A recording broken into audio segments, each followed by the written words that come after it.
2025年10月16日，常年期第28週，星期四。從亞伯爾的血到喪亡的祭壇與聖所之間的則加利亞的血。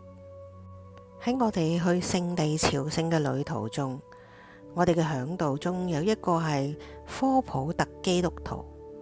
喺我哋參觀艾因卡寧呢一個同匝加利亞同埋依撒伯爾嘅家有關嘅地方，佢向我哋講述咗咁樣嘅傳說：當黑落德尋找新生嘅君王嘅時候，佢亦都派人去咗艾因卡寧尋找新生嘅洗者若翰。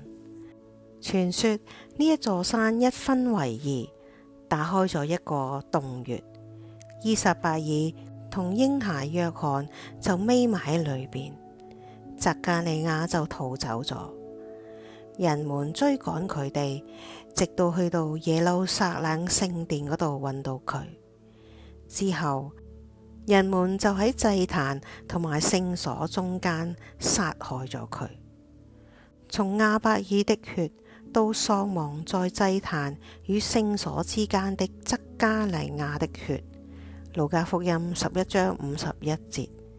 亞伯爾係聖經中第一個被謀殺嘅人。另一方面，耶穌所指嘅則加利亞並唔係洗者若翰嘅父親，而係耶路撒冷聖殿裏邊被猶大王約阿士殺害嘅司祭。呢個故事記載喺編年紀下，喺聖經嘅第一卷創世紀中記載咗第一宗謀殺案。喺猶太聖經嘅最後一卷編年紀下記載咗則加利亞被殺害嘅故事。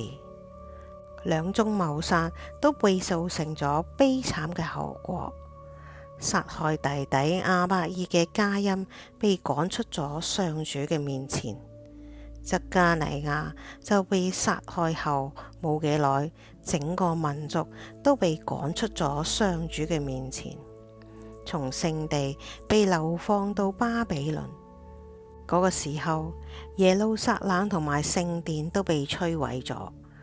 喺呢兩宗謀殺案之間，聖經記載咗人們對其他嘅迫害，特別係嗰啲呼籲整個民族悔改嘅先知。